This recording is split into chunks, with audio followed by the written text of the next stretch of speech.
Good afternoon. I will call the Higher Education Finance and Policy Committee to order. I am clearly not your regular co-chair. Senator Rarick is out today, and so she asked me to fill in for her, which I'm happy to do so. And before let's just go to the minutes right now. Do I have a motion to approve the minutes? Madam Chair, I would move to approve the minutes of our February 19th, 2026 meeting. Thank you for that, Mr. Co-Chair. The minutes are before us. Any discussion? Seeing none, all those in favor of adoption, please signify by saying aye. Aye. Opposed? Minutes are adopted. Next, I will read through the safety rules here at the Capitol. Welcome to the Minnesota House of Representatives. We appreciate your interest and participation in the legislative process. To ensure everyone can view, hear, and understand today's proceedings, we ask for your cooperation in maintaining decorum and civility throughout this hearing. For the safety, security, and comfort of all attendees, please note the following guidelines. I, the committee chair, maintain control of these proceedings and establish the following expectations. Signs and placards are not permitted in the hearing room. Verbal outbursts, shouting, or disruptive behavior will not be tolerated. Applause or other audible demonstrations are not allowed. For safety reasons, standing or sitting in walkways and aisles, or standing or obstructing at your chair is prohibited. If you require any accommodation, please speak with our Sergeant of Arms, identified by their gold ties. Troopers and House security personnel are present to ensure everyone's safety. Those providing testimony will be giving specific time limits which must be strictly observed. If you receive an entrance ticket, please retain it as it may be required for re-entry if you leave the hearing room. Failure to comply with these guidelines may result in the removal from the hearing room. Our goal is to conduct these proceedings efficiently while ensuring everyone the opportunity to observe and participate appropriately. The chair will now outline specific procedures for today's hearings, which I don't have any specifics. So there are the rules. With that, we will move on to a presentation we have this morning. There's a shortfall in the grant program, and we're going to hear about that from the testifiers at the table. So please introduce yourselves and continue on with your testimony. Well, thank you, Madam Chair, and good afternoon, Chair Scott, Co-Chair Wolgamott, members.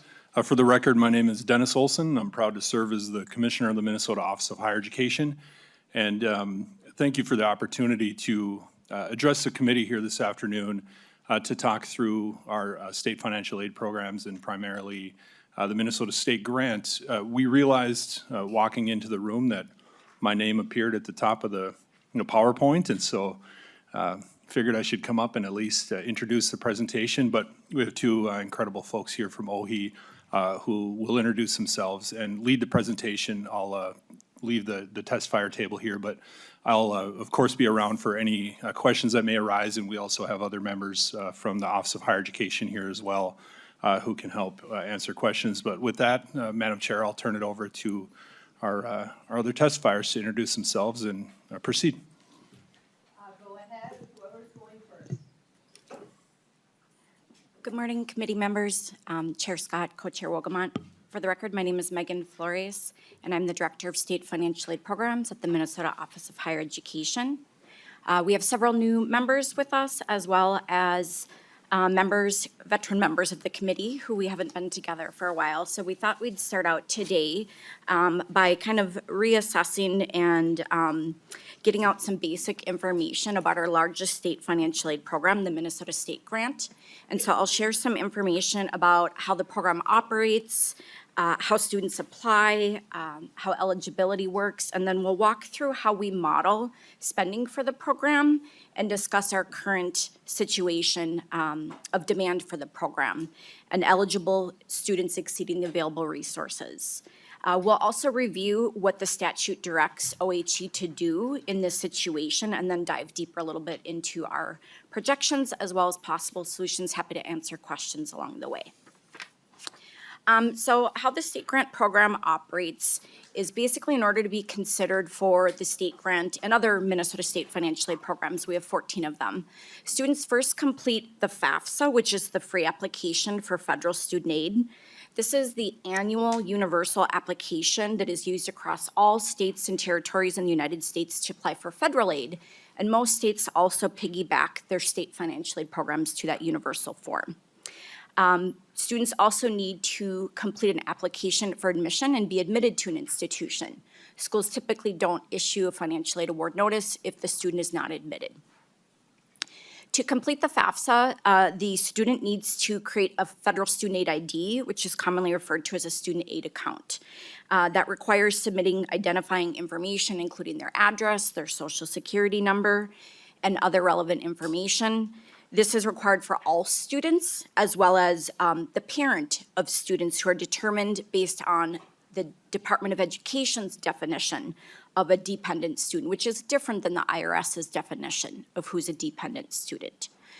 Those folks who are adding their additional information are referred to now as contributors.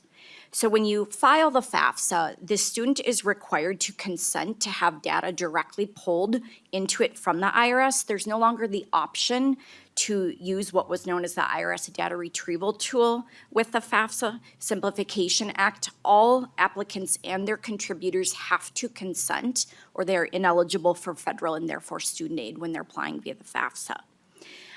The federal needs analysis, which is approved by the United States Congress, is the universal way that all applicants are measured for their financial need, and the result is known as the Student Aid Index, or the SAI, which we formerly used to call the EFC, or the Expected Family Contribution, prior to FAFSA simplification.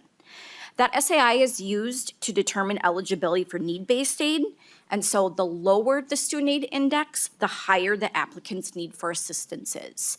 And with that FAFSA simplification, we now see a negative needs analysis, which demonstrates even more financial need. Additionally, the financial aid, federal student aid department within ED will flag certain records for additional verification, such as identity or income information, if there are oddities that are triggered on that FAFSA record.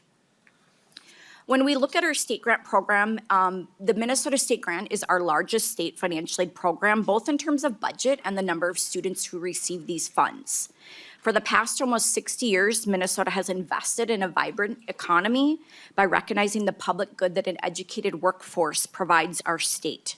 The Minnesota State Grant is a need-based aid program. It was established in 1969 to assist eligible Minnesotans pursuing undergraduate degrees at both public and private institutions in Minnesota. So it's not transportable. They have to use the grant at one of our schools here in the state. This slide here provides a snapshot for you of the activity for the program in our most recent year, as well as its impact. We've seen just over 75,000 students benefit from the program. 2/3 of them are dependent students, and we have over 75, in fact, I think 80 or 81 institutions participating. There's just over $247 million as an annual appropriation to the program, and the average award last year was just under $3,000. About 60% of the recipients have an adjusted gross income of less than $40,000, and the vast majority of these students can be found attending our Minnesota public institution, with the large majority at our Minnesota State colleges and universities. The goal of the program is to distribute a finite amount of resources to the most amount of Minnesota resident students as possible to make the attainment of the credential they pursue a reality. The program is prohibited from operating on a deficit. And in order to avoid this, we carefully monitor spending as well as projections. The law actually requires that the Office of Higher Education issue public projections twice a year on November 1st and February 15th, and we share those projections with key stakeholders. When OHE performs those projections, we base them both on internal data that we have at the Office of Higher Education, as well as external data from other state agencies, as well as our campus partners. The internal data involves a full simulation model of the last year of applicant data we have available. And then monthly, we're also comparing our cash flow, which is the disbursements we send to institutions on behalf of our students, to the projections that we have created. We also look at the analysis of FAFSA filing behavior to see if there are any trends or shifts we're seeing. The external data that we take into account for this work are the enrollment projections, which we receive directly from the schools, the tuition and fees, which we also receive directly from the public institutions, and then wage estimates from MMB for any state tax filers. When we looked at these different variables that come, those projections, sometimes they can actually change. When those projections change despite our best effort, it really has to do with the volume of inputs, and that shift can occur due to a variety of factors that are outside the agency's control. So for example, we request estimated changes in tuition and fees, but our higher education partners are also estimating that because their boards do ultimately have to approve them, and that timeline doesn't always align. Enrollment can also change from what a school has projected and what they're anticipating. Excuse me.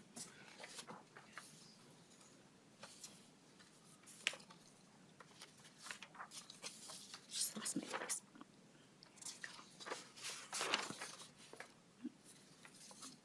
So that enrollment data, that changes can also be impacted by FAFSA formula changes, such as what we saw with the FAFSA simplification process. When we do those projections, we'll determine whether or not those parameters that are set in law need to be adapted in order to compensate for either underspending of available resources or if we need to adjust for a projected deficit.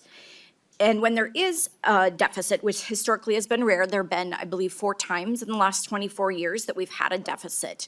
But what we can do is either request additional funds from the legislature, we can make changes to the statute, which there is an insufficient appropriation portion of the statute, which directs us exactly how to make those changes, or we can request to this body that parameter changes are made in order to balance the budget within the program. As soon as we do know about those changes in the formula or the parameters, we communicate those with our campus partners. Students are notified about their financial aid awards when they complete the FAFSA annually each year, or the state financial aid application. And then the Department of Ed releases that FAFSA data when the student selects which schools they want their data sent to. OHE does receive all of those records as well. Sometimes those FAFSA data records that are sent to the institution, there's a little bit of a delay. It's really cut down because of some of the things with FAFSA simplification, but they do fairly quickly get those. Once the college or university receives that FAFSA data or the state aid application, they verify that indeed the student is a Minnesota resident. They determine the eligibility for the state grant based on our guidance we've issued, which are the parameters outlined in law. And then the student, one thing to note is that if a student is perhaps looking at several different institutions, especially if it's a 2-year versus a 4-year or a public versus a private, they might not get the same state grant award at each institution. They will see different dollar amounts on their award notice because those award sizes vary based on factors like tuition and fees and the availability of institutional aid. The students receive that estimated financial aid award notice typically electronically, and it includes all sources of aid, federal, state, and institutional forms of aid. Depending on when that award is issued, so for the institutions that issue estimated awards, often it will include that language. This is an estimated source. And that's because things like tuition and fees have not yet been set for the year, as well as the legislative session hasn't taken place in some cases, and in some cases we do not have that final Pell number, and so there's an estimate for that source as well. Factors that can change that award once the student got that estimate and then later receives a revised award is that if the state grant is projecting a deficit, there is, like I mentioned, statutory language that tells us how to reduce those awards to cover the deficit. Again, we are mandated to issue parameters that project that the program will spend within available resources. The program may not operate on a deficit, so we have to balance. In times when we anticipate a shortfall, we are obligated to add a surcharge to the applicant's assigned family responsibility, as well as to increase the applicant's assigned student responsibility. And we need to do those in equal dollar amounts. Other times that the award might change from that estimated until that revised award notice might be that the tuition and fees get set by the institution, and that can impact certain types of aid. The Pell Grant might come out with a finalized number, and that could change. And then there also could be things that happen, like I said, during the legislative session that create additional eligibility or change the parameters of different kinds of financial aid. So a lot of that change is happening. Other changes such as the students plan to live on or off campus, whether they'll be full-time, and then of course which institution they ultimately attend. Now we'll talk a little bit about how the FAFSA interacts specifically with the state grant. A few things that we were asked to highlight regarding the interplay between the federal landscape and our state landscape here in Minnesota as it relates to the Minnesota State Grant. Is that Pell Grant does play a critical role, and that we do take into account that Pell eligibility student has when determining the Minnesota State Grant. And so when there is a shortfall in the Pell Grant program, that does put additional pressure on our state grant program. So if those federal Pell dollars come in shorter, then we have to make up for it or correspondingly cut our grants as well. Delays in the FAFSA processing can also create issues with our interplay there. And in that regard, that did happen that first year of FAFSA simplification. Fortunately, for the 24-25 aid year and the current 25-26 year, we are not seeing those delays and things are running much smoother. Changes in that student aid index formula, which is something that is regulated by the federal Congress, is something that can impact the Minnesota State Grant. So if there are, and as well as the volume of students with certain kinds of student aid index, that can impact the program as well.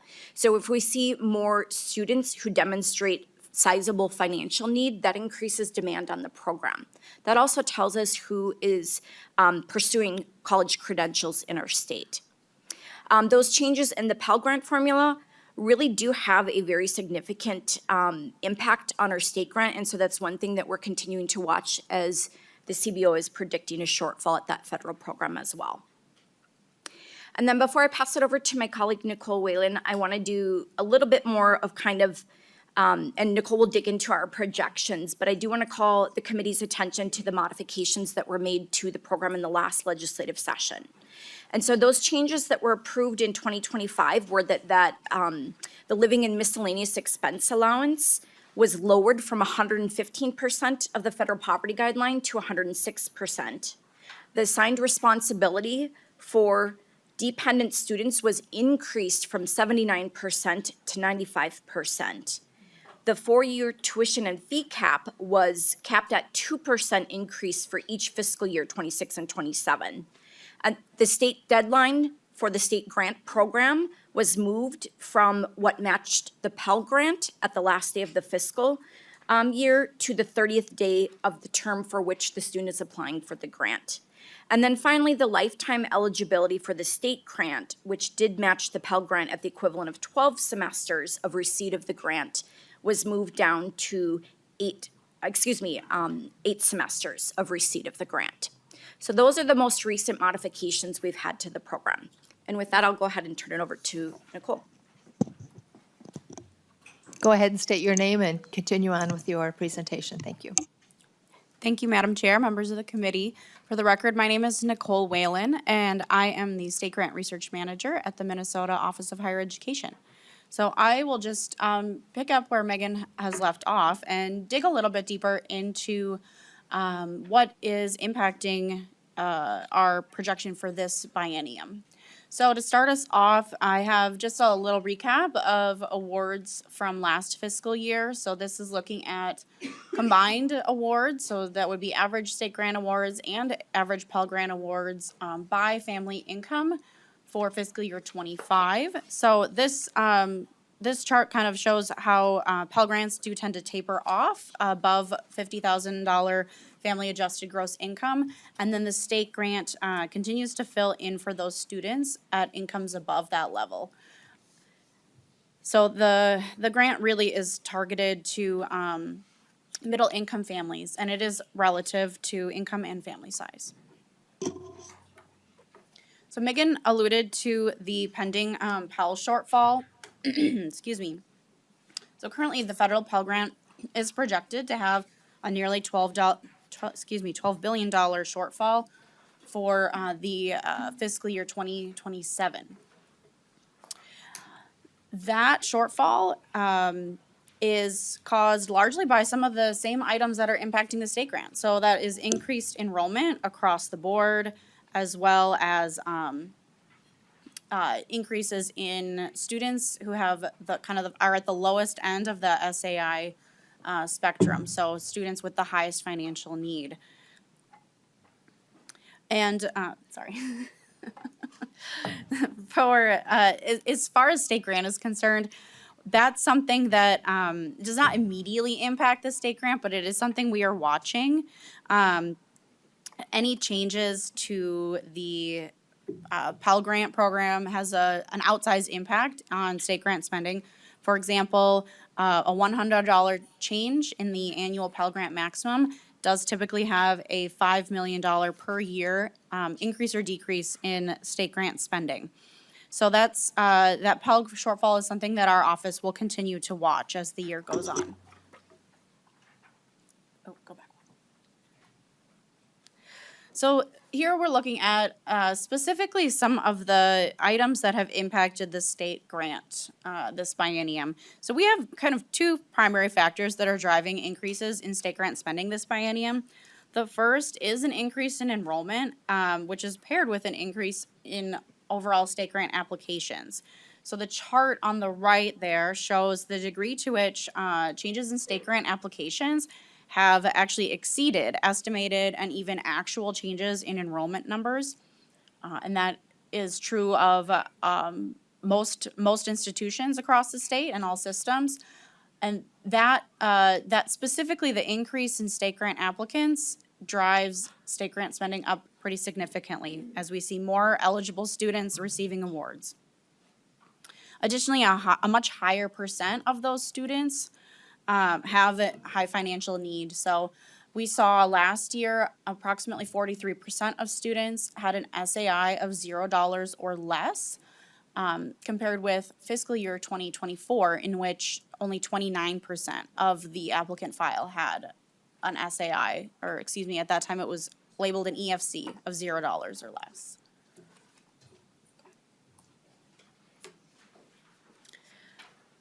So this fall, OHE projected a shortfall in both years of the biennium. In order to remedy this, we used our transfer authority to move funds from fiscal year 27 to fiscal year 26, and we reduced awards in fiscal year 27, again using our statutory authority to bring spending within appropriations.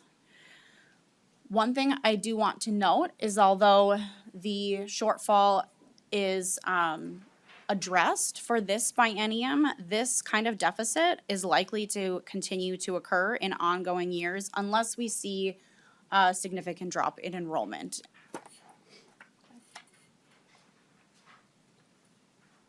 So this is a look at some of those numbers in a little bit more detail. In the table that's shown on the screen, we have the first line there are base resources for each year of the biennium, as well as a combined biennial total. And note that those base resources do reflect the transfer that we made from fiscal year 27 to fiscal year 26. So we did transfer approximately $60 million between years in the program. So you'll see the base resources for fiscal year 26 are $60 million higher, and vice versa, the base resources for 27 are $60 million lower.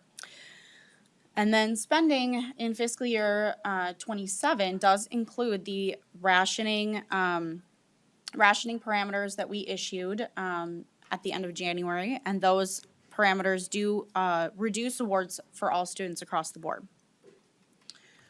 This leaves an approximately $8 million balance for the biennium, which for context is less than 2% of available resources in the program. So it is a very tight margin.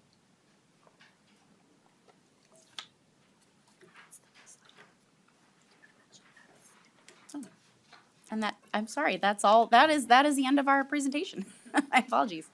So I think we're happy to take any questions. All right, thank you. Are there member questions about the presentation? Chair Liebling. Yeah, thank you. So since I'm still kind of new to this area, maybe I get to ask the question that was kind of like, well, duh, you should know that. I don't know. But one of you mentioned about the formula taking into account tuition at various institutions. Could you explain more about how it takes it into account? I mean, I have to say, this is kind of a grim picture. It's really, so thank you for laying this all out for us. It is kind of distressing at a time when we have more need. You know, of course, when the economy goes down, people want to enroll in school.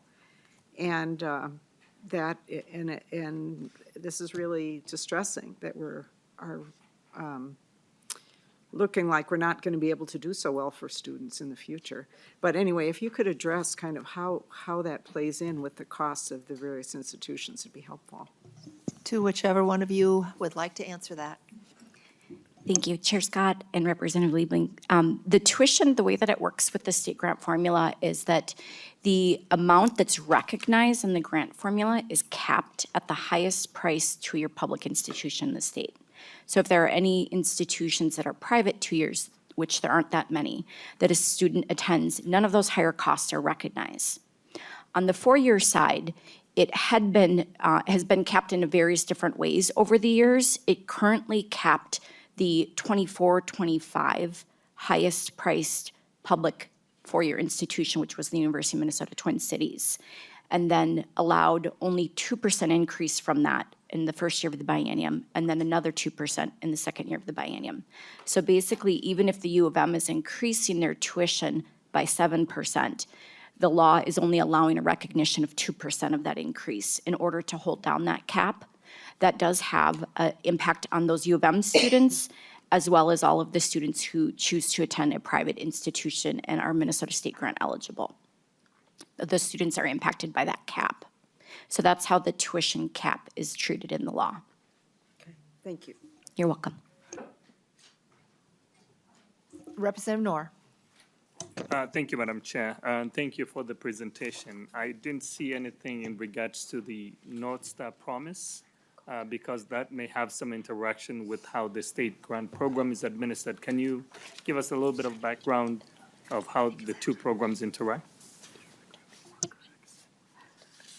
To the testifiers? Thank you, Madam Chair, Representative Noor. Yes, you're correct. This did not address North Star Promise. So North Star Promise as a last dollar program is very heavily influenced by changes to the state grant formula. Because we have rationed awards for fiscal year 27 for state grant, that does increase North Star Promise awards for any student who is North Star Promise eligible and has financial need up to tuition and fees left over in their budget. So for the North Star Promise program, we do not, we have different, I would say we have different rationing measures in statute for that program. And the agency's decision for next year for that program was instead to institute a priority deadline.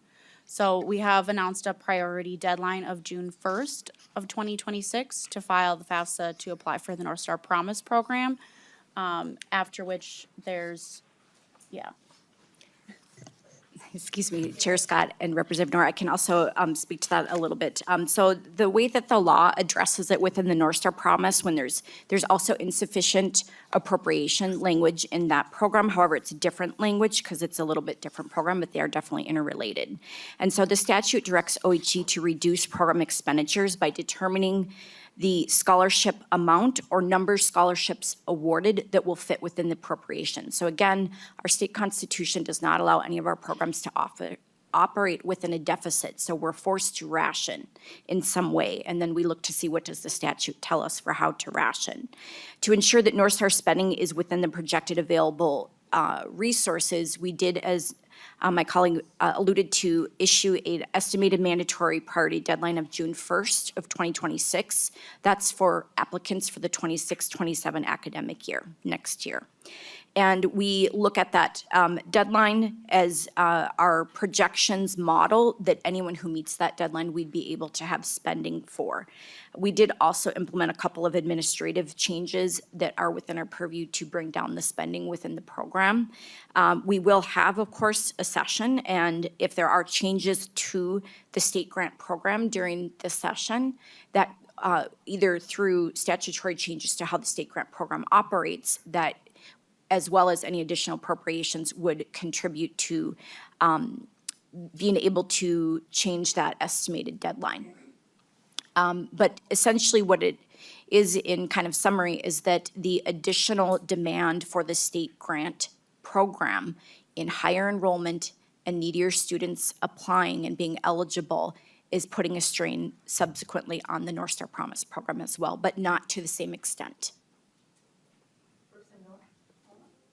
Thank you, Madam Chair. So to that, extent where we know that North Star Promise Act will also see diminished reserves in the process, so are we looking for other ways to balance the whole process whereby the last dollar coming in from North Star will fully pay for the students?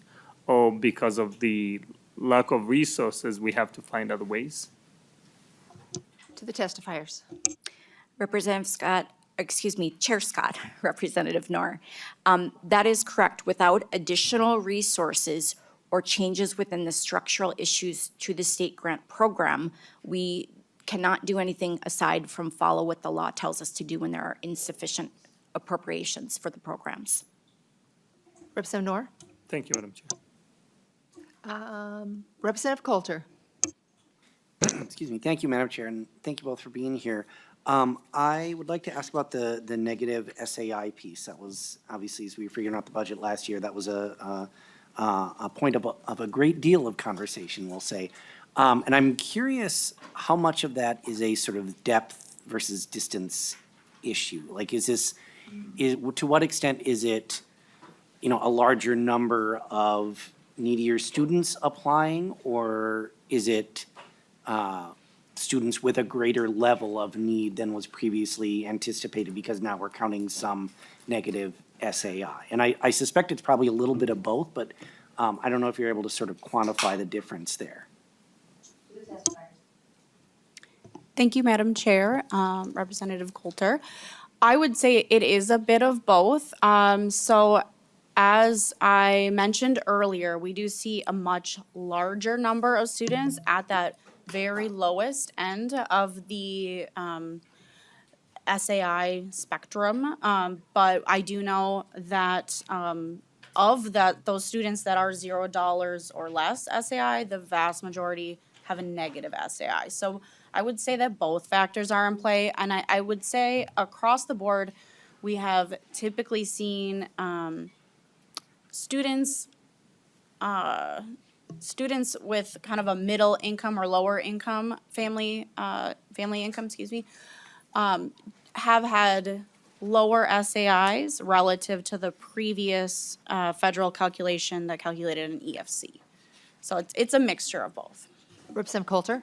Thank you, Madam Chair. Thank you. That's helpful to know. And I was thinking about this, and maybe I'm just like desperate to find silver linings right now, but in some sense, it sort of feels like both of these big issues are good problems to have. Like, we are having more folks apply to go to college, which is a good thing, and we are having more folks with lower incomes who traditionally have been left out of higher education apply too. So those, I think, are both good problems to have, but don't make them any easier to solve. So I think we're gonna have some serious conversations moving forward about what the state grant program looks like and how we serve students and all of that. So, thank you. Representative Kleborn. Thank you, Madam Chair. let's see, I think this is technically the third slide, the State Grant 101.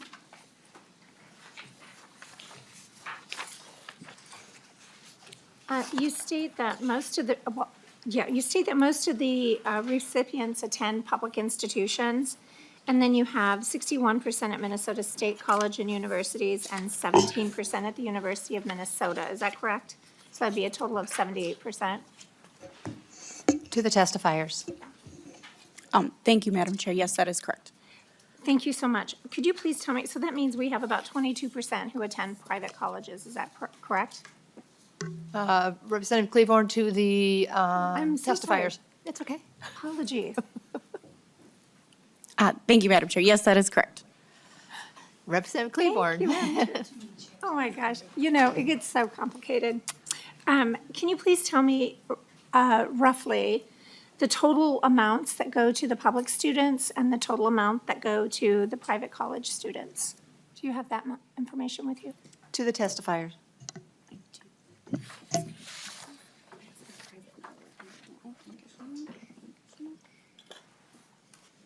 Thank you, Madam Chair. I do have that number. Thank you. So I will say, I'll start with the private institutions. The total state grant dollars that went to those institutions in fiscal year '25 was approximately $80.5 million. Okay.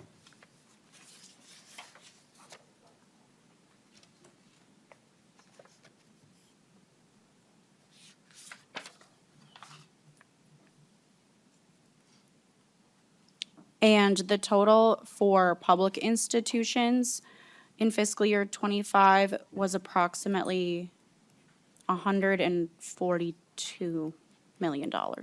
Okay. And do you Chair have? Claiborne? Oh, apologies again, Madam Chair. Sorry, I'm in my headspace.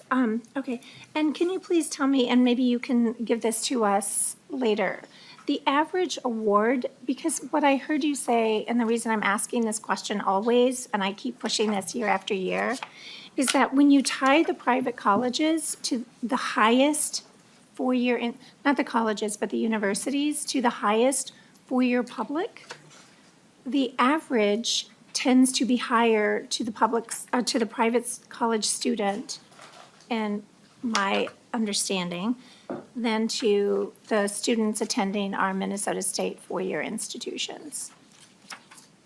To the testifiers, if you Thank you, have Madam Chair. response. Yes, I would say by and large, that is correct. The average award last year at our Minnesota private for-profit institutions was, where'd it go? Sorry, $5,300. The University of Minnesota system did have the highest average award at around $5,600. And then our state universities, the average award was $2,500 last year. Chair Claiborne? Madam Chair, thank you. I just want to bring that to the attention of the committee, right? As we're looking at ways to more evenly distribute the funds. If you're attending a four-year institution that is a public institution, the students attending our state universities are getting less than half of the students who are attending private schools, while the quality of education may be exactly the same.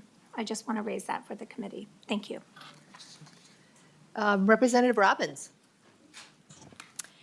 Thank you, Madam Chair, and thank you to the testifiers. I wanted to go back to this SAI issue. Well, first, can I ask two questions? Absolutely. Okay, so first I want to go back to like the $60 million shortfall. So in June, when we were changing all the levers and trying to make all this work, I was shocked to see the shortfall because we felt like we had solved for this situation.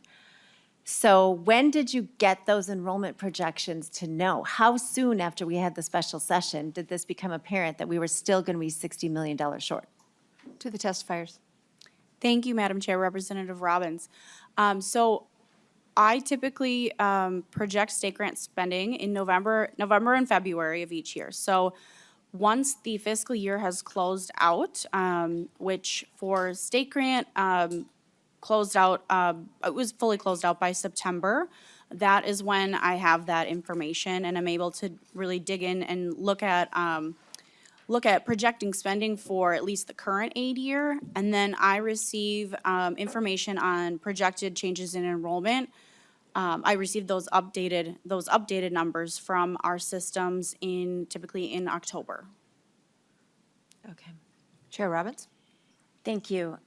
So now I want to go on to the negative SAI issue. So in your presentation, you say 43% of the students had an SAI of 0 or less, compared with 29% in '24. But you don't say how, what I'm looking for is how many of the students that have the negative SAI got the full 1,500? Can you give us a breakdown of how much of this shortfall is driven by the negative SAI? To the testifiers. Thank you, Madam Chair and Representative Robbins. I do not have that number immediately in front of me. What I can say is that of students who had a negative SAI last year, overwhelmingly, almost all of them had a negative 1,500 SAI. We did not see a lot of folks who were in between 0 and negative 1,500. Typically, they were either 0 or they were negative 1,500 with a few, a few by state grant standards is probably a few hundred people with something in between those two numbers. Chair Thank you. Robbins. Thank you, Madam Chair. And was that accounted for in your projections? Had you anticipated that? To the testifier. Thank you, Madam Chair, Representative Robbins. The short answer is yes. So when our office began projecting spending for fiscal year '25, I believe we first projected that spending in fiscal year '23. So that was after the FAFSA Simplification Act had been announced. However, we did not have any formal guidance from the Federal Department of Education on what that would look like in terms of implementation. So what I can say is that I went through federal appropriations language and essentially created code to calculate, well, based on the information I have from last year, what will this student's SAI look like next year? As the federal timeline continued, we did finally get some of that guidance, and we did find that in some ways it very significantly differed from some of our assumptions. And in fact, the federal Congress was making changes to that act right up until the spring prior to implementation. So our estimates did change over time. And so although we did anticipate that there would be a large proportion of students that had a negative 1,500 SAI, we did underestimate, I think by around 11,000 students, how many, like total count-wise, would have a negative 1,500 SAI. And that is true kind of nationwide, I would say. From anecdotally what we've heard from other states is that a lot of folks were surprised by how many students received that negative 1,500 SAI, how many students received maximum Pell Grant awards. And that also is a piece that's playing into the projected Pell shortfall as well, as the federal government also did not adequately project how many students would be receiving maximum Pell Grant awards. Chair Robbins. One more, sorry. Go ahead. Thank you for that. And I get it's not an exact science, it's hard, but I am assuming, we're incorporating these learnings as you're going into the next model year. So there's a lot of concern in our last hearing about ghost students. Do you have any tracking on the people who got the negative SAI? Did they stay enrolled? To the testifiers. Thank you, Madam Chair. Representative Robbins, I do not personally have that information. Is that something, do you have any? Go ahead. Madam Chair, Representative Robbins, that would be something at the school level that they would probably have a better sense of how many of the max negative 1,500 SAI students retained from year to year. So that isn't something that we are per se tracking on an individual student basis. We're tracking overall aggregate number of students who stay within that pool of the highest need, but not necessarily was it the same student from year to year. Chair Robbins.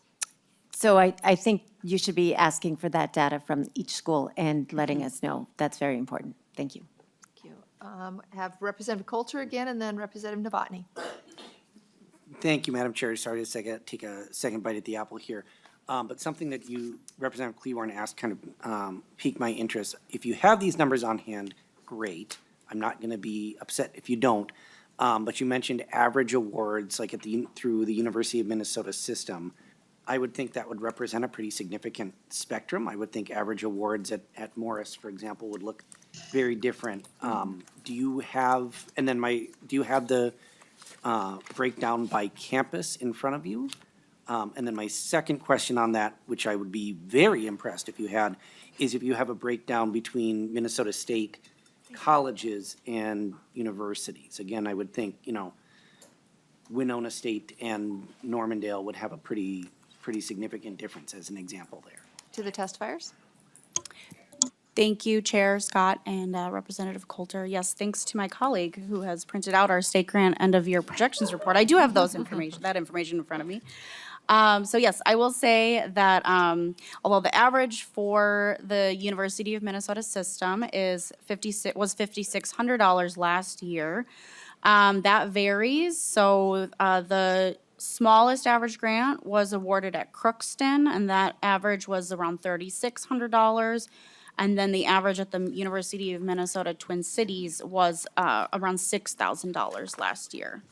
And then specifically looking at the state colleges and the four-year institutions, so our state colleges do have lower tuition fees than our Minnesota State four-year universities. So the average Minnesota State grant at the state colleges last year was around $1,100. And the average at the Minnesota State universities was around $2,500. And that does vary by campus as well, although there's not as much variance. The lowest average award was at Metropolitan State University, and that was $2,100. And then the highest average award was at Winona State University, and that was around $2,800. Representative Coulter. Okay. Representative Novotny. Thank you. Maybe I missed it, pointed out if I did. Does it break down how many undocumented students are receiving the state grant through the state aid application? And what's the total cost of that to the taxpayers? I'm asking this because if they're undocumented, they're not going to be eligible for the federal programs, right? Like Pell Grant or anything like that. And so this is potentially the last and only bucket. So they're going to be getting potentially more. So what does that break down to? To the testifier. Thank you, Madam Chair, Representative Novotny. We do not have an estimate of how many students are undocumented who receive the grant. We do have information on students who do qualify for the state grant by applying via the Minnesota DREAM Act application, and that is available to students who are undocumented and also to a wide variety of students who are otherwise ineligible to file a FAFSA form but may be in this country legally.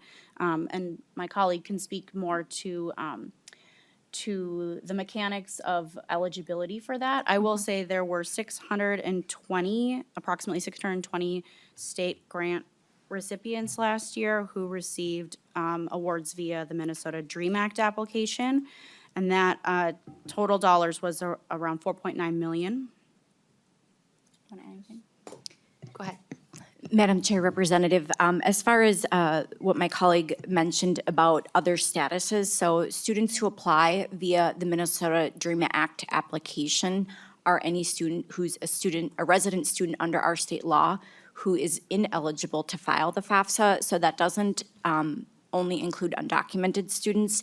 It also includes students who have asylum pending, students who have temporary protective status, students who have DACA, students who have other legally present or lawfully residing statuses that are ineligible to file the FAFSA but do meet state resident student definitions. And so those 620 students aren't all undocumented students. Representative Novotny. Okay, I got lost in some of those numbers there, but I'd like to follow up with that later, get clarification on that. But my rough guess, rough math here, 620 Dreamers, 4.9 million, 7,900. That's about average number? Thank you. Okay, thank you. And yes, I would like to break that down and get it in writing. I have a question for OHE to the testifiers. So we have this deficit, and so what are you all doing to try to prevent that in the future, since it seems to be trending in a particular way? Are you, besides just trying to get more state money, are there other things that you're looking at implementing or changes that you can make in the future so we have a better idea of when these shortfalls might occur?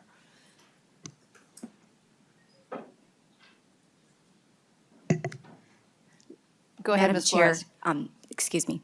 Apologize for that. I was just looking to my colleagues here to the right. We do have an internal working group and some other avenues that we're exploring to look at a new model for our primary need-based state aid program. And so we are looking into other models that might be a better option for our state. That's not something that we would not want to do quickly. It's something we would want to do very cautiously to make a data-driven decision based on our own state, our population, and the behaviors of the institutions in our state. But we are indeed engaging in some internal internal work groups to discuss potential models that might look very different from the current model. All right, thank you for that, and if you could just give us an update on that periodically, that I know the members of this committee would be very appreciative of that. Representative Cleaborn. Thank you, Madam Chair. And I realize we've been having this discussion for a while now, and I don't think we ever defined for the public what SAI means. Yeah, it's in the packet. No, I know for us. I'm Oh. just saying for anybody who might be listening, I mean, most of us know what it is, but we never really defined it. So if you could just define it for the public listening, that would be great. Ms. Flores or Ms. Whalen? Yes, Madam Chair, Representative, thank you for the question. So the FAFSA form is beholden to the federal needs analysis formula. And the federal needs analysis formula and what is taken into account and how the math is done is outlined in federal statute. So it's federal law, how federal needs analysis work. And there are adjustments to it over the years, the 30-some years I've been working in this industry. But that federal needs analysis, the result of that math, used to always be called the expected family contribution. When a applicant completes the free application for federal student aid, the FAFSA, that resulting number is basically an index. It doesn't mean that's what the student will be obligated to pay, nor what their higher education journey will cost for that given aid year, but it's an index that's then used to be plugged into federal aid formulas, state aid formulas, and university or school-based funding. Often private sources also look at that. It's a universal way to measure all students the same and have an output or result. That result through the FAFSA Simplification Act was changed from being called the expected family contribution, which was found to be confusing, just that wording alone, expected family contribution. And it now is called the Student Aid Index to more closely align with what the number really is. It's an index of a relative strength or ability for a family to provide, or lack thereof ability to contribute towards the student's education. And that same formula is used universally across the entire country, all U.S. states and territories, when someone files the FAFSA form. Thank you. Thank you, Ms. Flores. Madam Follow Chair. up? Yeah, Go thank ahead. you. Go ahead, Chair Claiborne. Well, I have two other really quick things, Okay. if I may. So one, I want to thank you both for your tremendous work. I mean, I am always so impressed with OHE, and I'm incredibly impressed every time you testify what a great job you do, and knowing the information and providing it to us in a clear way that we can easily understand. So I just want to express my gratitude for the work that you do for us and for the people of our state. So I just want to say that. I feel like a broken record, if I may continue, Yes, Madam Chair. please go. So when the question was asked earlier about the state grant, and I do love the state grant report, so I also want to say thank you for that great work. And you talk about the average state grant to the state universities, our four-year institutions, right? So when my colleague asked the question, like, what are the averages, right? When I go to that very same report and you talk about the University of Minnesota, the average there, I think you said, was $5,600 and Crookston was $3,600. I just want to put this out there for the public also. And again, these are just numbers, so I'm not in any way attacking your work, okay? Because it's what we, the legislature, have required you to do, right? So the onus is on us. But I do want to make sure that people understand this. You know, so if we have a student attending Augsburg, for example, and I'm not picking on Augsburg, they're a fine institution, right? Their student would receive an average state grant of $6,500, where the U of M student would only receive the average of $5,600, right? So when I look at these numbers and I think, okay, why, right? I mean, why is there not more uniformity around this? And so you see $6,300, $6,300, $63, $64, going to private colleges where the average at the most expensive Minnesota State or Minnesota College is the U of M, and they get $5,600 average. So you see what I mean? It's like you have 20% of the students receiving, I believe, 34% of the money. And as we are looking at how this deficit is growing, we need to make sure that the dollars, students all need to pay for their education. They need to be more evenly distributed somehow. And I think when we look at it always, our Minnesota State universities are equivalent or, in some cases, in my opinion, and it's just my opinion, better than some of these institutions where the students receive a much, much higher state grant allocation. So I'm just trying to raise that awareness for the group, but you are doing exactly what we ask you to do, so it's on us. I'm not blaming you. Thank you. Do you want them to respond to that, or you were just kind of putting it out there? Okay, because I thought maybe you were asking them to like change the formula or something. Okay. Oh, I bet you do. Yeah. Oh, Representative Allen. Thank you.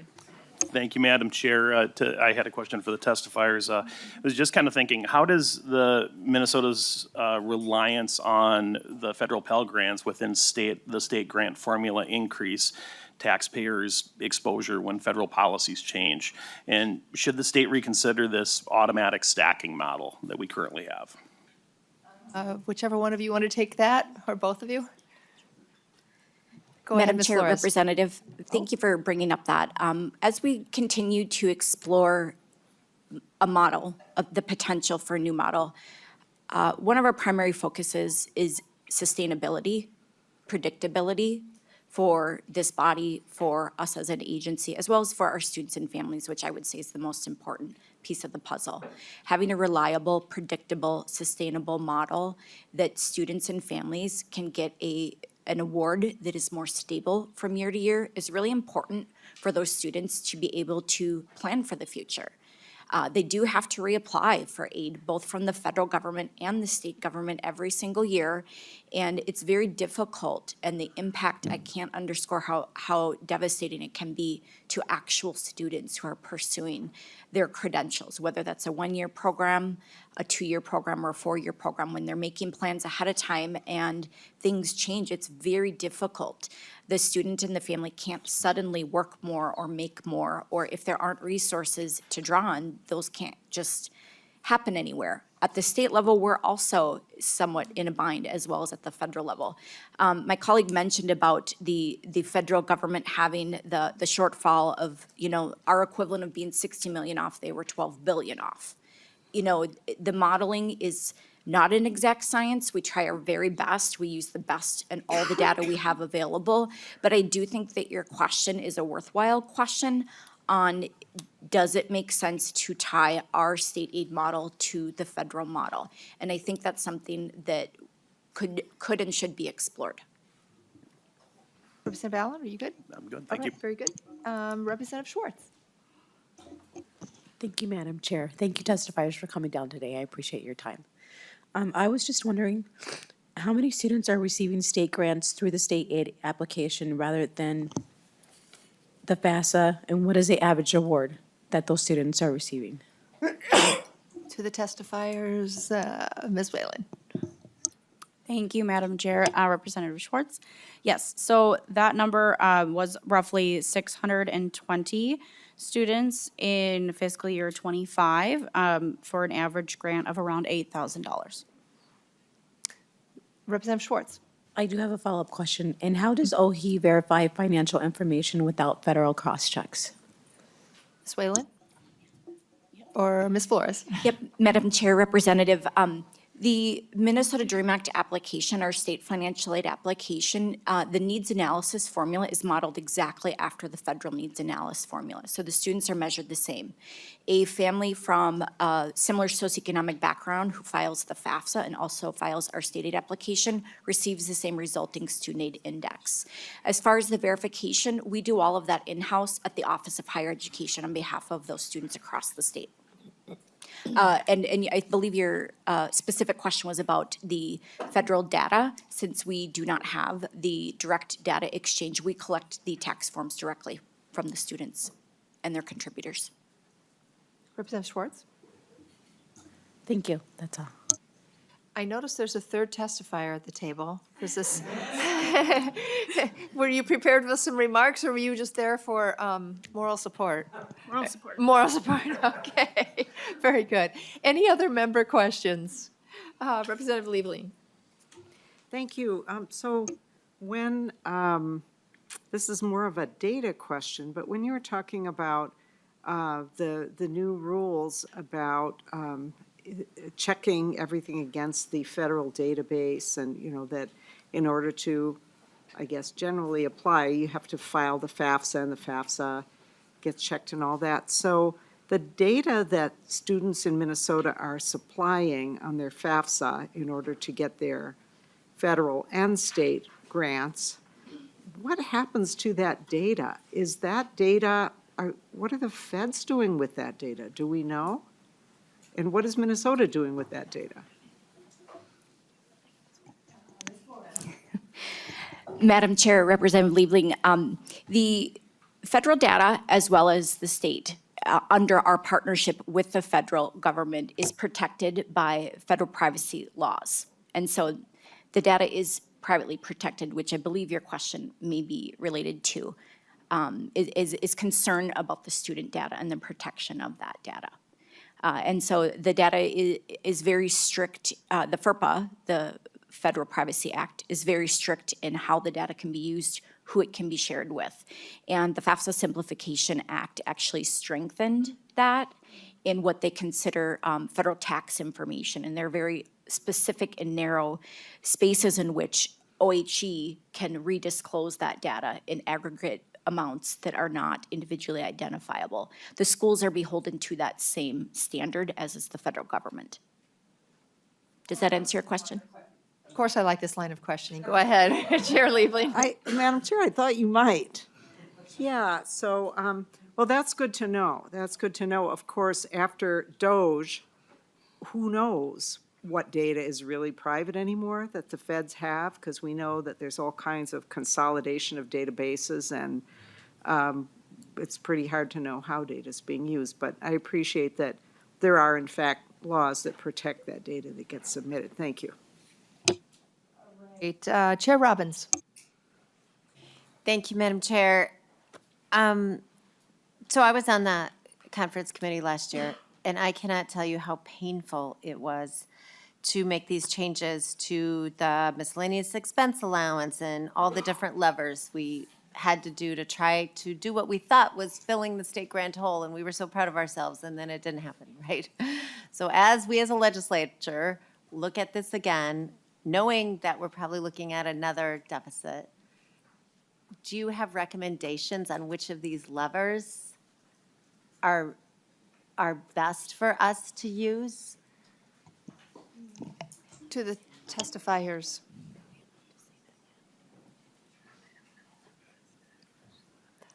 Go ahead, Ms. Flores. Madam Chair, Representative, I'm not sure that that the governor's recommendations are yet public. I imagine once they are, we'll be invited back to this committee to discuss them in more depth. There you go. There you go, huh? Any further questions? Nope. All right. Any other member questions? Well, thank you so much for your testimony today. It was very informative. Thanks for the hard work that you do. Appreciate all three of you, even though we have someone that was never introduced at the table. With that, members, we are adjourned.